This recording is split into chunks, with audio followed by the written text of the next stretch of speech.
तुम्हाला माहिती आहे का, हे जे स्नॅक आहेत ना, हे फक्त आणि फक्त 2 वस्तूंपासून बनवून तयार झालेत. अगदी सोप्या आणि सरळ पद्धतीने मी हे स्नॅकची रेसिपी दाखवली. त्यासाठी तुम्ही ही रेसिपी शेवटपर्यंत नक्की पहा आणि तुम्हीही ही स्नॅक बनवून पहा.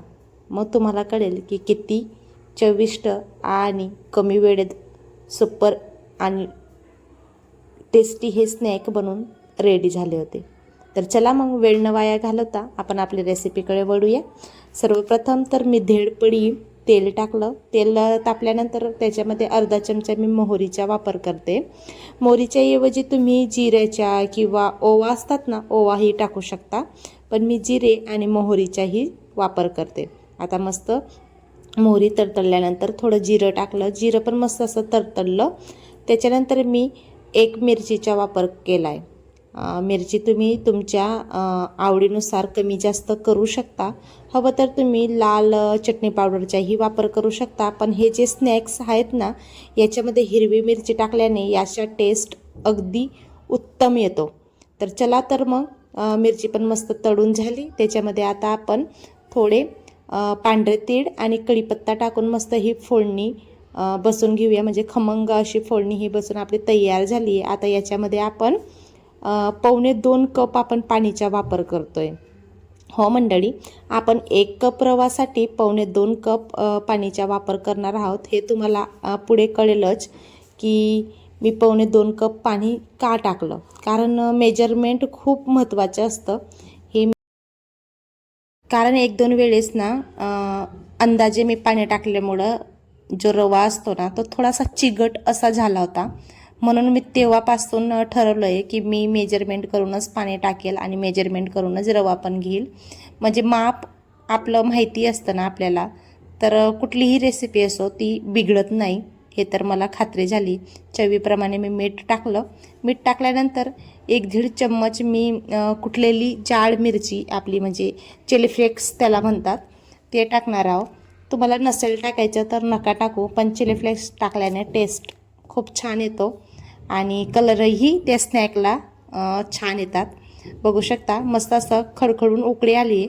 आता आपण जाड रवा होता, रव्याला मी थोडं मिक्सरमध्ये फिरवून घेतलं आणि थोडा पातळ असा करून घेतला, कारण जाड रवा असतो ना त्याचा टेक्स्चर छान येत नाही. म्हणून ही रेसिपी आपण करत असताना ना बारीकच रवाचा वापर करा. जर जाड रवा असेल तर त्याला 1-2 वेळेस मिक्सरमध्ये फिरवून घ्या. तर चला मग रवा पण आपण टाकून तयार करून घेतला आहे. आता याच्या गुठळ्या ज्या असतात, म्हणजे ज्या गाठी असतात, त्या आपण मिटवून घेऊया. आणि मिटवल्यानंतर बघू शकता तुम्ही गाठी सगळ्या असा मिटून तयार झाल्या आहेत. पण हे जी कढाई आहे ना, ती कढाई आपली स्टीलची असल्यामुळे हे बॅटर जे असतं ना ते खाली थोडं करपू शकतं. म्हणून थोडं जास्त आपल्याला ताकद लावून हे बॅटर थोडं मिक्स करावं लागतं. नॉनस्टिक कढाई राहिली तर करपत काय नाही आणि खाली पण असं लटकत वगैरे नाही. आता सगळं मिक्स करून आपण ठेवून देणार आहोत एक वाफ घेण्यासाठी. तोपर्यंत मी माझा परिचय देऊन देते. नमस्कार, मी अश्विनी आहे आणि तुम्ही बघत आहेत कुक विथ अश्विनी कोडी. आपण खूप दिवसानंतर हा व्हिडिओ शूट करतो आहे, कारण काही कारणामुळे आपण व्हिडिओ वगैरे शूट केले नाही. सांगेलच मी तुम्हाला एखाद्या व्हिडिओमध्ये काय कारण होतं असं म्हणून. तर चला मग आपण आता याला एक वाफ काढून घेऊया. बघू शकता तुम्ही एक वाफ आपल्या या बॅटरला काढून झालेली आहे. आता मस्त हे बॅटर मस्त असं मऊसर शिजून तयार झालेलं आहे. हवं तर तुम्ही उकळल्यानंतर थोडं झाकू शकता किंवा असंही राहू दिलं तरी चालणार आहे. बघू शकता थोडं खाली करपलेलं आहे. हे मी तुम्हाला व्हिडिओमध्ये पण दाखवलं आहे. नॉनस्टिक कढाई राहिली असती तर करपलं नसतं. पण एका व्हिडिओमध्ये मी हे जे तुम्हाला आता सांगते ते सांगितल्यानंतर एका ताईने मला खूप छान अशी कमेंट केली होती. ये जी कढाई आहे त्याला काहीतरी लावायला त्या ताईंनी मला सांगितलं होतं, ते मी अप्लाय करणार आहे. बघते बरं की नंतर करपतं किंवा लटकतं वगैरे की नाही, हे मी बघून मी ती ट्रिक तुम्हालाही एखाद्या व्हिडिओमध्ये सांगेल.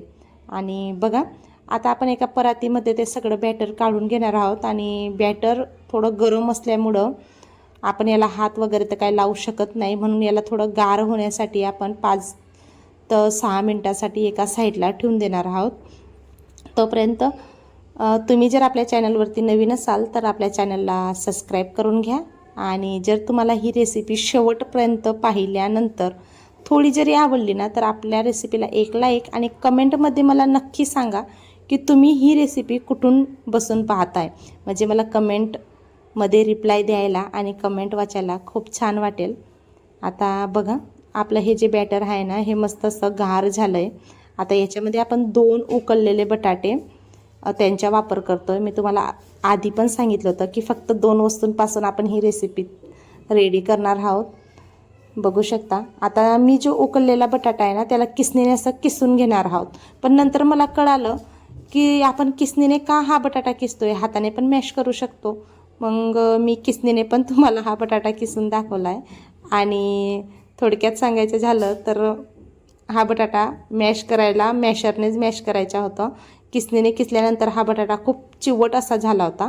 बघू शकता. मग मी नंतर जो दुसरा बटाटा होता ना तो दुसरा बटाटा मी हातानेच मॅश करून घेतला. बघू शकता तुम्ही. आता हा बटाटा मॅश केल्याने आपण जसं पोळी किंवा भाकरीचे पीठ जसं मळतो ना त्या पद्धतीने आपल्याला हे पीठ असं मळून घ्यायचे. म्हणजे ज्या गाठी वगैरे असतील त्या पण मोडतील आणि आपलं जे बॅटर आहे ते मस्त असं घट्टसर असा आपला गोळा बांधला जाईल मस्त या पद्धतीने. बघा या प्रकारे मी सगळा गोळा असा मळून घेतला आणि थोडी कोथिंबीर मी टाकली. कारण आपण जे बॅटर होतं ना जेव्हा बनवत होतो उकळल्या म्हणजे पाणी जे उकळत होतं तेव्हा आपण कोथिंबीर टाकली नाही. कारण त्याचा कलर आहे ना थोडासा काळपट असा कलर होऊन जातो. म्हणून असेच कोथिंबीर टाकायची म्हणजे कलर पण छान येतो आणि टेस्ट पण छान येतो. आता आपण हे पीठ सगळं असं मळून ठेवून दिलं आहे. आता हे हाताला लटकतं आहे यासाठी आपण थोडं तेलाचा वापर करतो आहे. तेलाऐवजी तुम्ही तुपाचा पण वापर करू शकता, ते तुमच्यावर आहे. आता चला तर मग सगळं पीठ आपण मळून घेऊया आणि हाताला जे तेल लावलं आहे ते तेल पण आपण आता पिठाला लावून रेडी करून घेऊया.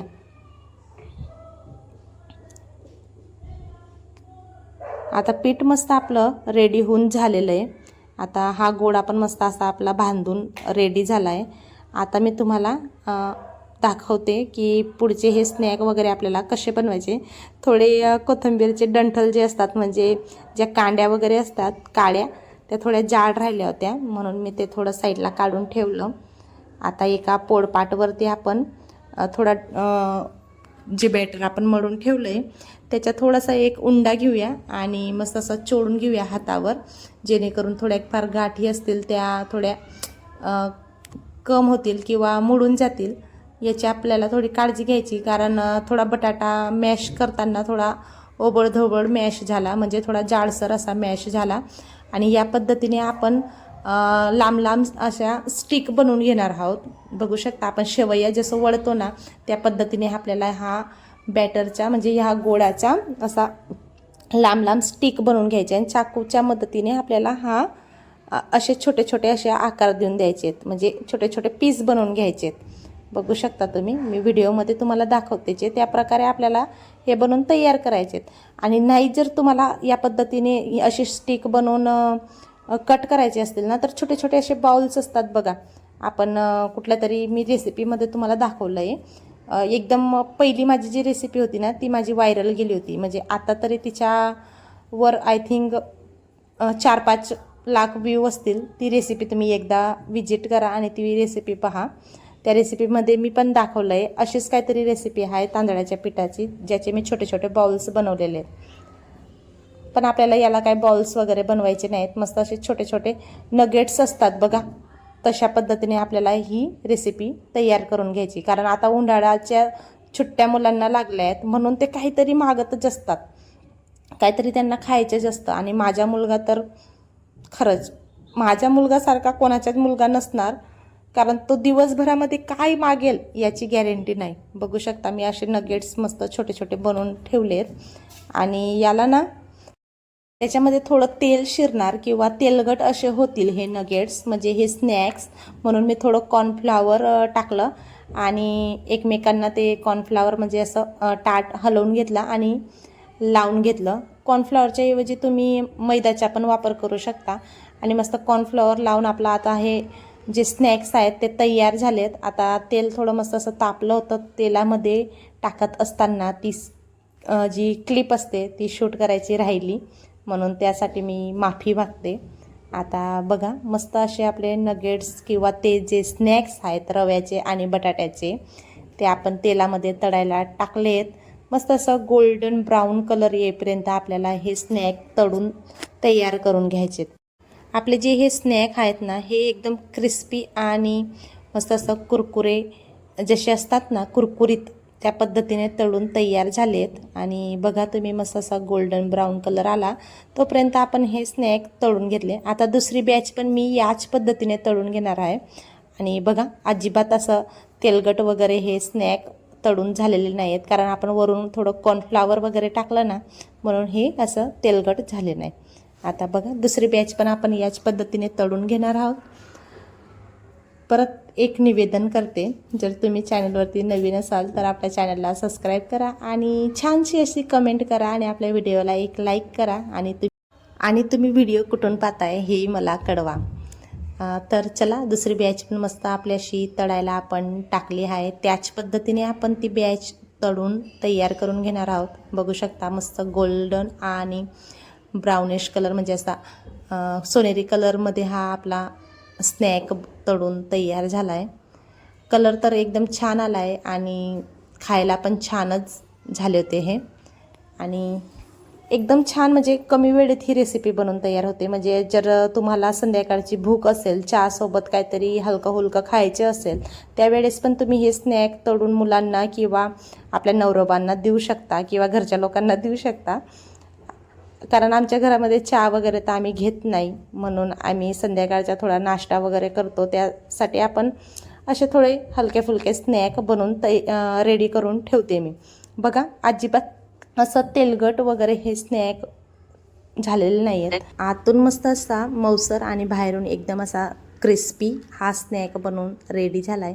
बघू शकता तुम्ही कम वेळेत आणि कम साहित्यामध्ये हा नाश्ता बनवून रेडी झाला आहे. तुम्ही ना कॉर्नफ्लावर लावून जे मी तुम्हाला दाखवलं होतं टाटामध्ये कॉर्नफ्लावर लावून, तसं जरी तुम्ही एअरटाईट डब्यामध्ये भरून ठेवलं ना फ्रीजमध्ये तर 2-4 दिवस याला काहीच होत नाही. तुम्ही पण अशी ही रेसिपी बनवून पहा आणि बनवल्यानंतर तुम्हाला ही रेसिपी कशी वाटली ही मला कमेंटमध्ये सांगा. आणि तर चला मग भेटूया आपण अशाच नवीन रेसिपीमध्ये. तोपर्यंत हसत राहा, मेन म्हणजे खात राहा. धन्यवाद. वीडियो को लाइक करा, सब्सक्राइब